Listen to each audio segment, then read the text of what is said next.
Maria de Nazaré, né? Lá Espírita Maria de Nazaré.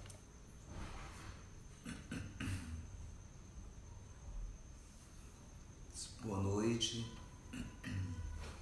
a todos, sejam bem-vindos. Estamos iniciando a nossa reflexão desta noite. Agradecer primeiramente ao Lar Espírita Maria de Nazaré, Lemana, pelo convite a participar deste momento sublime, onde estamos refletindo as lições do Evangelho, nos fortalecendo para a caminhada da vida, para os desencontros, e o que não falta nesta vida são os desencontros. Estamos diante do nosso tema, uma nova era para a humanidade. Este tema, ele passa a fazer parte da nossa vida desde quando o Evangelho, a obra Gênesis, anuncia que nós passaríamos por transformações necessárias para que alcançássemos como habitante deste planeta o mundo de regeneração. É sobre esses aspectos que nós estamos aqui falando, refletindo, buscando a parte histórica, contextualizando com a nossa realidade, enfim, vamos aqui fazer essas reflexões, abordando esses aspectos variados, para que todos nós que estamos aqui chegando sejam bem-vindos, fazendo parte dessa reunião, como dirá André Luiz, desse banquete de luz, a refletir condições favoráveis ao nosso equilíbrio. É com este espírito, é com esta vontade que nós estamos entrando neste trabalho, nesta live. Já agradeci ao centro e falta apenas agradecer a chegada de cada um de vocês nessa reflexão que faremos.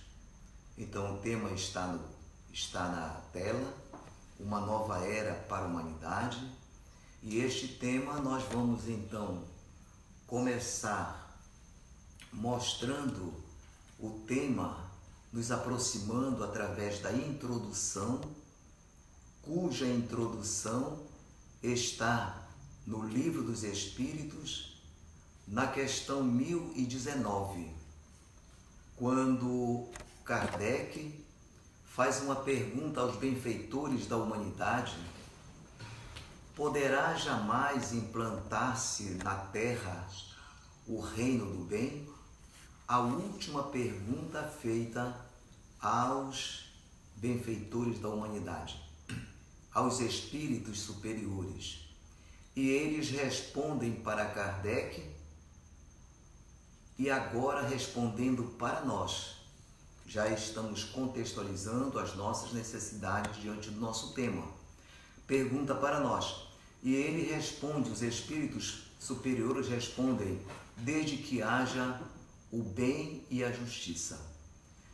Esses dois fatores são fundamentais para que nós façamos, para que nós efetuemos este processo de transformação do nosso planeta. Então, nessa mesma última questão que nós estamos falando, nós buscamos São Luís, que ele encerra, por assim dizer, a questão e o livro, num pensamento interessantíssimo, que é um recado que ele traz para nós, habitantes deste momento da Terra. Ele diz assim: predita foi a transformação da humanidade. 1868, no livro Gênesis, ele falar então de que as transformações ocorreriam? Que transformações? Porque quando Moisés veio à terra, trazia ele a primeira etapa das leis divinas com a finalidade de implantar no coração do homem o reino de Deus.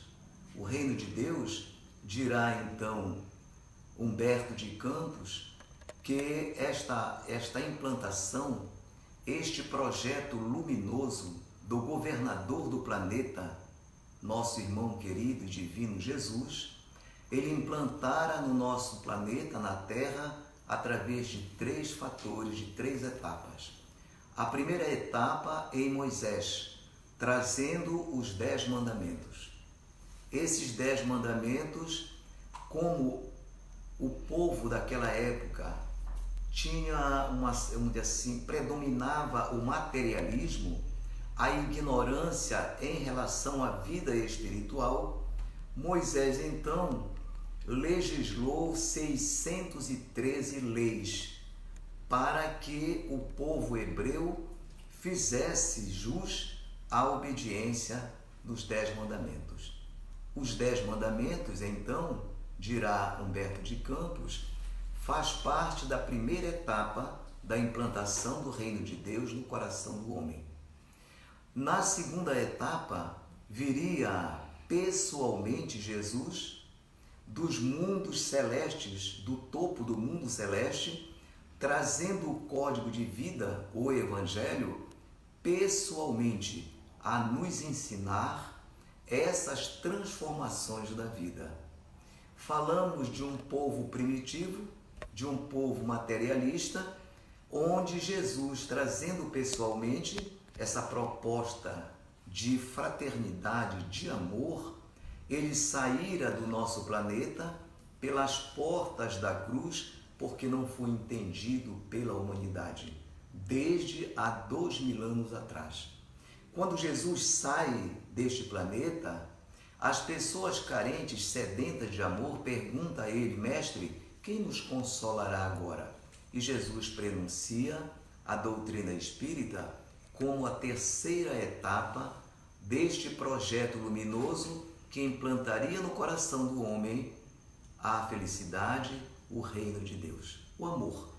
Então veja que depois dessas 3 etapas que nós fizemos um resumo a respeito desta implantação, desde a época de Moisés já havia para a terra este planejamento da felicidade, da transformação que era necessária na nossa vida.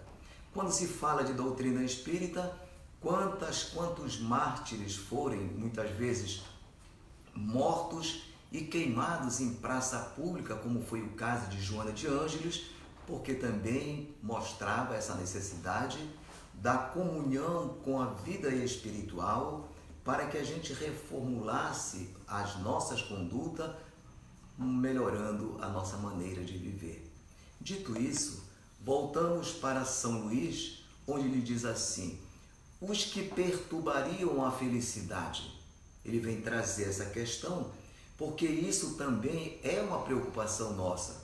A gente acha que a vida planetária, a vida terrena, ela não tem como mudar, porque o mal, me parece assim na nossa vista, na nossa visão grosseira, material, parece que o mal predomina sobre o bem.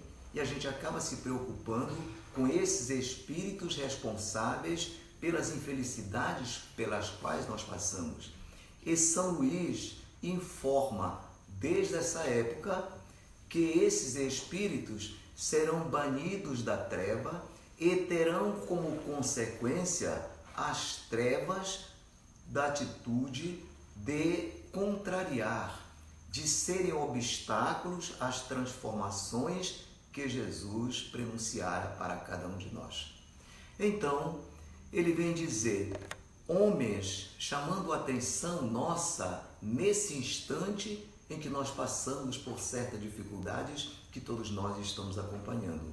Motivo pela qual nós estamos apenas unidos em espírito e em pensamento, separados os corpos pelo confinamento, porque algo nos assusta, nos traz pavor diante da vida.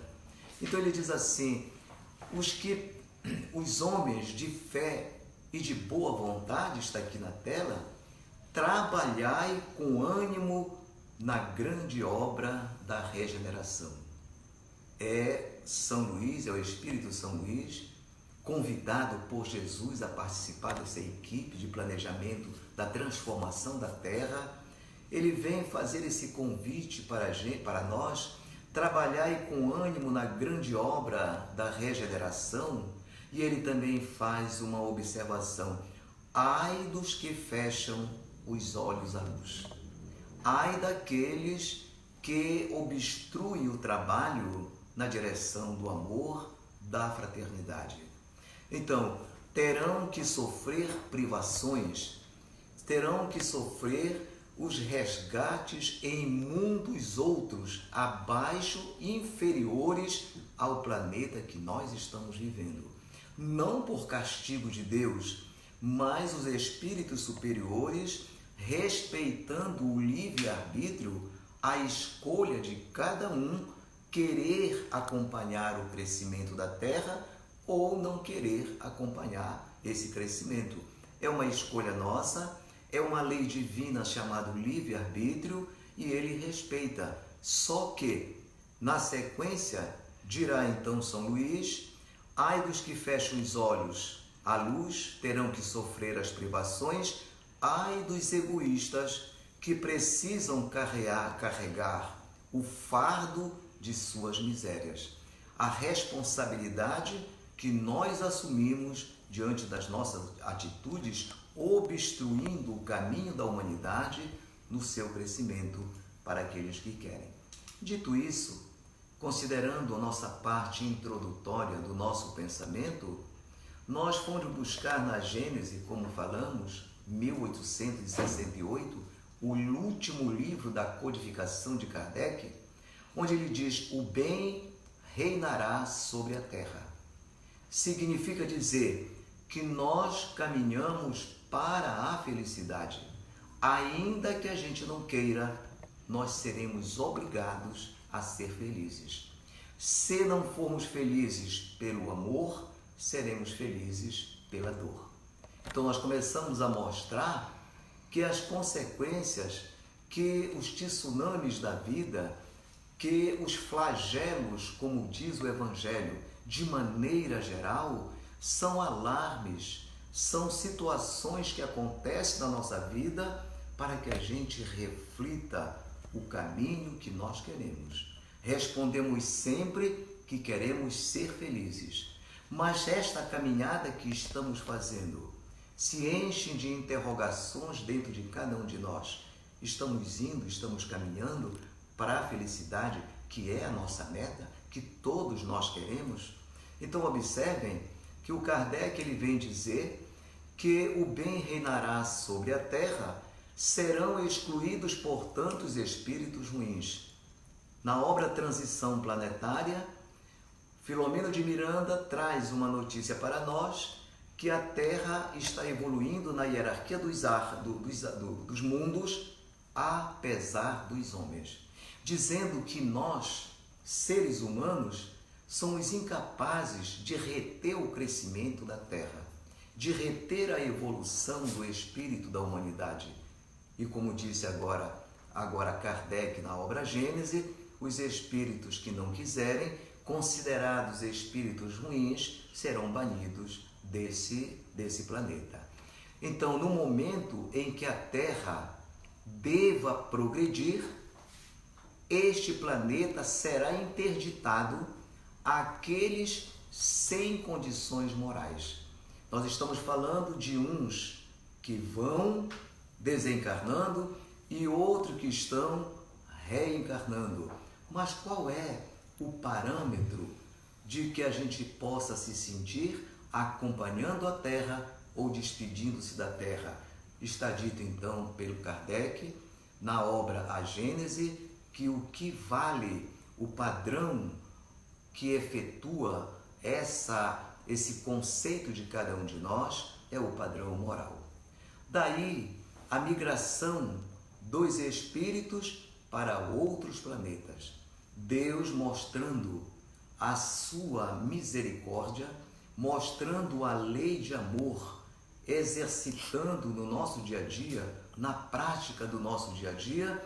Ele jamais nos coloca como as religiões tradicionais há muitos anos pregaram, que os bons irão para o paraíso e os ruins irão para o inferno eternamente. Não é verdade.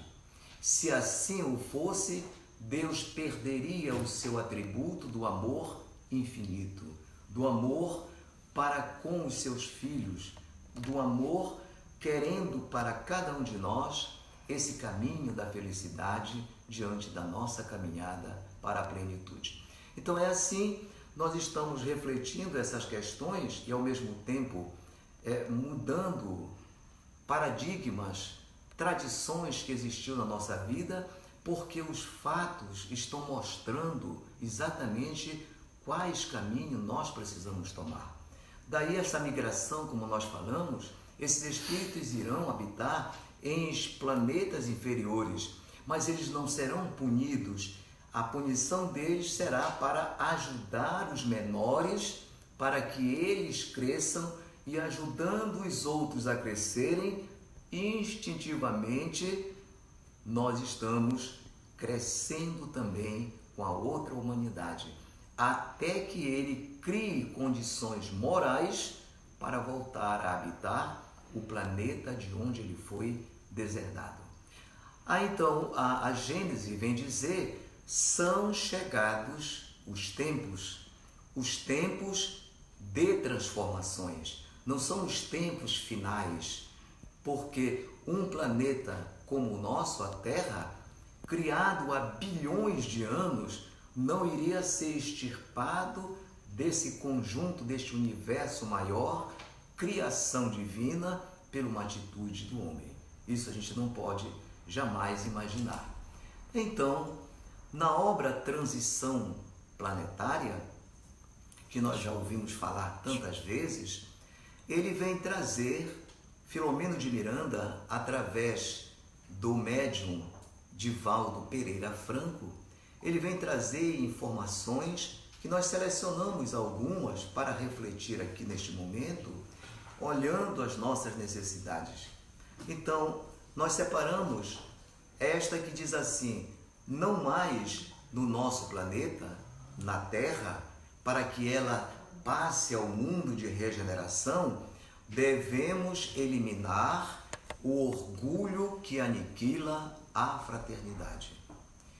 Nós estamos mostrando esta questão, como, e a gente se perguntaria agora, como nós vamos eliminar o orgulho, que é olhar apenas para nós, em função da fraternidade, que é se doar para o outro.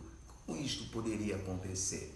Olhamos então para o nosso momento atual, nós vamos encontrar diante da dor que nos aflige, da dor que nos apavora, nós entramos no mesmo barco, toda a humanidade, e essa humanidade luta agora por uma única meta, que é o quem?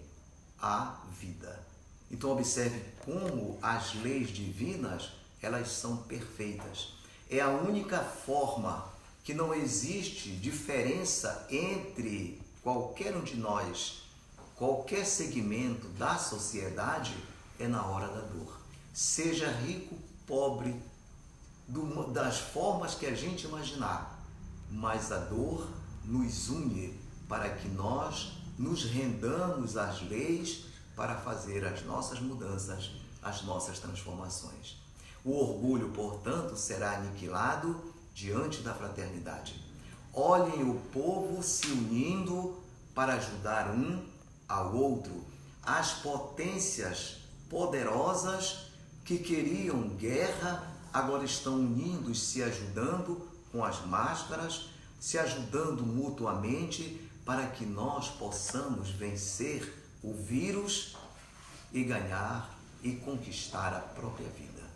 É essa transformação moral que prediz São Luís lá no final do Livro dos Espíritos, que nós acabamos de ler, que é capaz sim de acontecer, porque quem rege este planeta não são os homens, são os espíritos maiores, os benfeitores da humanidade, que têm as rédeas do planeta, e eles vão mostrando este crescimento à medida que nós vamos amadurecendo para o amor ou para a dor. São os dois impulsos que nos levam para a nossa evolução espiritual. Diz ainda na sequência, a inveja que tortura. Nós somos convocados a começar a substituir as virtudes pelos nossos defeitos. A inveja no Evangelho, ele trata como um tema um tormento voluntário. Nós não somos obrigados a ter inveja de ninguém.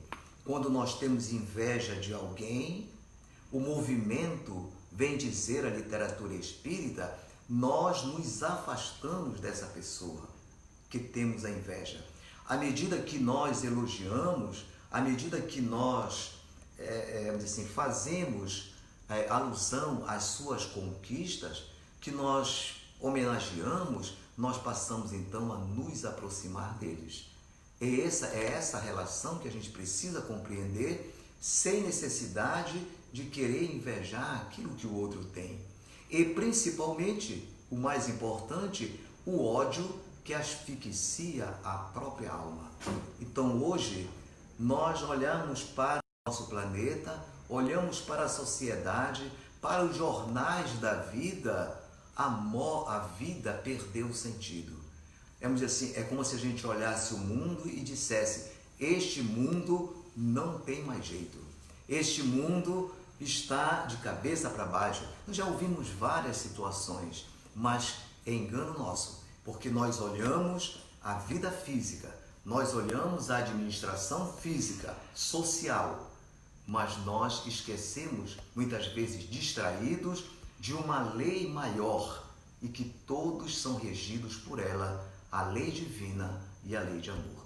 O ódio, então, ele tem data para ser tirado da nossa convivência, para que a alma saia dessa tortura, dessa asfixia e comece a viver uma vida mais feliz. Então, vem dizer Filomeno de Miranda que as alterações que nós acabamos de comentar do nosso próprio contexto social são de natureza moral. O que é que o homem enxerga? Ele enxerga a dor, ele enxerga a morte, ele enxerga as pessoas que estão desencarnando. Qual a finalidade deste momento que nós estamos passando para o planejamento da lei divina? A busca, o resgate das leis morais, o resgate da fraternidade, o resgate do amor. E a gente está vendo isso na atitude dos povos, dos países, dos estados, das pessoas se juntando, ajudando um ao outro. As almas asfixiadas por falta de ar do coronavírus, há uma simbologia da alma que está asfixiada para a nossa necessidade de transformação. São simbologias, são metas que a gente tem que olhar com carinho, porque ela não traz para nós, assim, quando você olha consciente dessa necessidade de transformação, dessa dor que é um processo educativo da alma, nós vamos nos recolher, nos confinar e de certa forma, compreendermos para que isso não torture a gente, porque isso é passageiro, como passou outros vírus, como passou a tuberculose, como passou, que é uma bactéria, como passou a gripe espanhola, como está passando a AIDS. Com certeza, à medida que nós procurarmos o consolo divino, através deste irmão chamado Jesus Cristo, como dizia Chico Xavier, nosso Senhor Jesus Cristo, ele, através dos benfeitores da humanidade, eles vão influenciar os pesquisadores, os cientistas, a encontrar a vacina, o remédio para curar o coronavírus. Essa é a participação de Jesus, a participação da lei divina, misericórdia diante daqueles que somos nós, aflitos, não apenas do corpo, mas da alma, com o medo do corona que apavora todos nós. Então, nesse instante, nós convidamos, segundo o livro Transição Planetária, convidamos o ser humano, o Evangelho nos intimando a mudança de comportamentos. Diz a literatura espírita que a partir de hoje a humanidade será outra. Antes, a provocação para que existisse uma terceira guerra, hoje nós nos ajudando mutuamente, conforme nós falamos. Essa mudança de comportamento é a mudança de paradigma, de como olhar a justiça, como olhar o nosso dever, como olhar a ordem e como olhar o amor. Observem quantos shows de dentro das suas casas estão cantando a vida. E essas pessoas cantando a vida alegram-nos dentro do nosso lar, e as contribuições são toneladas que a humanidade está dando ali para aquele show, e o próprio artista removendo para as instituições de necessidades. É a fraternidade voltando, a fraternidade é o amor sendo consolidado após esse momento difícil que a gente vive. Por isso que nós estamos dizendo, a doutrina espírita nos convida a olhar não para o processo em si, para o meio, mas qual o fim que ela deseja, que ela almeja alcançar depois dessa passagem que tanto nos assusta. É a forma mais prudente que a gente precisa ter de olhar a vida. Então, ainda no livro Transição Planetária, Filomeno de Miranda ele vem falar à Terra sobre as transformações do planeta, sobre o esclarecimento que essas situações vêm ter diretamente com a nossa vida, como nós passamos a nos instruir mais, como tudo isso que está acontecendo nos alerta para a fraternidade, para o amor, sabendo que as conquistas materiais, que os valores financeiros, eles são insignificantes diante dessa relação amorosa que nós estamos tendo diante da dificuldade dos outros.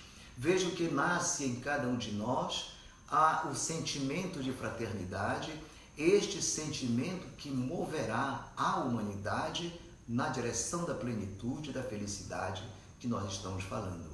É a separação, como diz as igrejas tradicionais, é a separação que Jesus presidirá o que é figurado, o juízo final. No juízo final, eu já falei anteriormente, a gente achava, ou as pessoas, as religiões tradicionais, achavam que uns iam para o inferno e outros para o céu. Então veja que nós estamos buscando o céu conjuntamente, mas haverão pessoas que por opção, por falta de despertamento, continuarão nos seus caminhos e a lei divina respeita, mas não isenta da responsabilidade de cada um. Chega-se ao máximo do desequilíbrio, facultando a interferência divina. Quando o país está de uma forma que a gente acha que não tem mais governo, a lei divina chega para ajustar, aferir comportamentos que nós estamos passando por isso. A Terra está neste processo, como falamos, neste processo de transição. Um processo interessante onde as pessoas observam os espíritos nobres de outra dimensão estão mergulhando nas sombras terrestres. As faculdades se doando num trabalho voluntário para descobrir o vírus, para sanar essa dor da humanidade.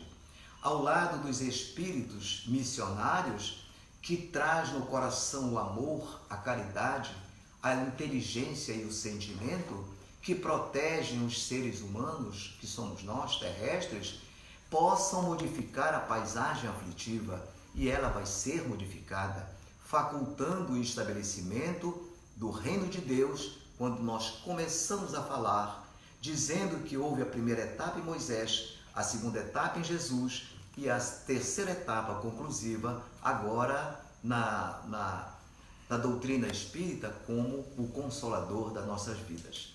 Portanto, caminhando para as nossas finalizações, para as nossas considerações finais, nós precisamos entender que a promessa do amanhecer espanta a sombra da noite, diluindo-as. André Luiz dirá então que a noite, por pior que ela seja, ela não impedirá o amanhecer de um novo dia. É esta sombra da noite, é esse momento difícil de aflições que nós estamos vivendo, mas nós devemos aguardar com os nossos corações abertos à fraternidade, a esse Pai misericordioso que derrama em cada um de nós a felicidade e a alegria de viver. Tenhamos a perseverança para superar mais esta dificuldade. Um clarão, passado esses momentos difíceis, dirá então a literatura espírita que um clarão maior desponta no horizonte, acendendo a própria vida, para que a gente possa, enfim, valorizar o ser humano. Quanto estamos sentindo neste confinamento? A vontade de abraçar, mas temporariamente estamos proibidos. A valorizar o nosso lar como uma célula divina que fará o ensinamento, e quando voltarmos à vida social, levemos da nossa convivência familiar, onde nós buscamos a força para superar as nossas dificuldades, agora uma educação diferente, uma conduta mais fraterna. Este é o propósito das leis divinas, acendendo a vida, valorizando a vida. O amanhecer, então, diante destas questões que nós estamos falando, é a certeza absoluta da luz que virá no amanhecer. E por isso a Terra, nessas condições, vive num trânsito, daí gerou a nosso tema, trânsito este, uma nova era para a humanidade. Então é assim que a gente montou essa reflexão, para mostrar que essa trajetória não começou ontem com o vírus, mas começa em Moisés, continua em Jesus e conclui com a doutrina espírita consoladora. Quando nós buscamos este esclarecimento, nós consolamos o corpo e a alma, nos fortalecendo para a travessia desta noite difícil, mas visando profundamente o amanhecer de uma nova era, a alvorada de um novo dia, a felicidade que todos nós queremos. Um beijo no coração de todos, que Jesus nos ampare e que nos dê a amorosa companhia hoje e sempre. Muito obrigado. Até a próxima.